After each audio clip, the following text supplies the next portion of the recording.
Emulsifier system क्या होता है?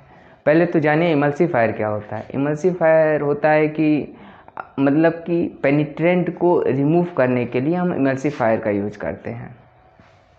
इमल्सीफायर बेसिकली 2 टाइप्स में आता है। एक होता है हाइड्रोफिलिक इमल्सीफायर और दूसरा होता है लिपोफिलिक इमल्सीफायर। हाइड्रोफिलिक इमल्सीफायर में वाटर बेस्ड होता है और लिपोफिलिक इमल्सीफायर हमारा ऑयल बेस्ड होता है। हाइड्रोफिलिक में कई 8 मतलब स्टेजेस होती हैं कुछ, जैसे कि एक प्री क्लीनिंग होती है। प्री क्लीनिंग किया हमने, फिर अप्लाई करते हैं पेनिट्रेंट अप्लाई करने का ड्वेल टाइम होता है। ड्वेल टाइम मेन एक्चुअली कैपिलरी एक्शन जो पूरा अचीव हो चुका रहता है पेनिट्रेंट में, उसी टाइम को हम बोलते हैं ड्वेल टाइम। फिर उसके बाद हम ड्वेल टाइम करने के बाद करते हैं एक्सेस पेनिट्रेंट रिमूवल। एक्सेस पेनिट्रेंट रिमूवल हम कैसे कर सकते हैं?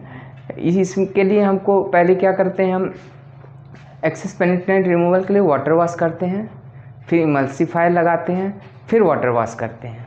यही चीज़ जो है हाइड्रोफिलिक में मेन डिफरेंस होती है लिपोफिलिक से। फिर उसके बाद हम एक्सेस पेनिट्रेंट का डेवलपर अप्लाई करते हैं। डेवलपर अप्लाई करने के बाद डेवलपमेंट करते हैं। डेवलपमेंट टाइम जो होता है वो होता है कि डेवलपर मतलब कितने टाइम में जो है इंडिकेट कर रहा है, ब्लो आउट हो रहा है पेनिट्रेंट, डेवलपर शो करता है, वो उस टाइम को हम बोलते हैं डेवलपमेंट टाइम। फिर उसके बाद हम इंटरप्रिटेशन और इवोल्यूशन करते हैं और फिर उसके बाद पोस्ट क्लीनिंग कर देते हैं। अब लिपोफिलिक का क्या स्टेज होता है?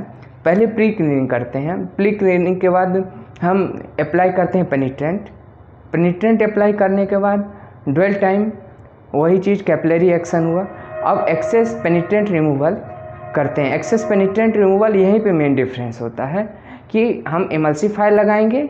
इमल्सीफायर लगाने के बाद फिर उसके बाद हम वाटर वॉश करेंगे और उसके बाद वाटर वॉश करने के बाद हम डेवलपर अप्लाई करते हैं। फिर डेवलपमेंट टाइम देखते हैं और फिर उसके बाद इवोल्यूशन और इंटरप्रिटेशन किया मैंने कि भाई कितना डिफेक्ट है, क्या चीज़ है, ये सब देखा और फिर उसके बाद पोस्ट क्लीनिंग कर दिया। Thank you.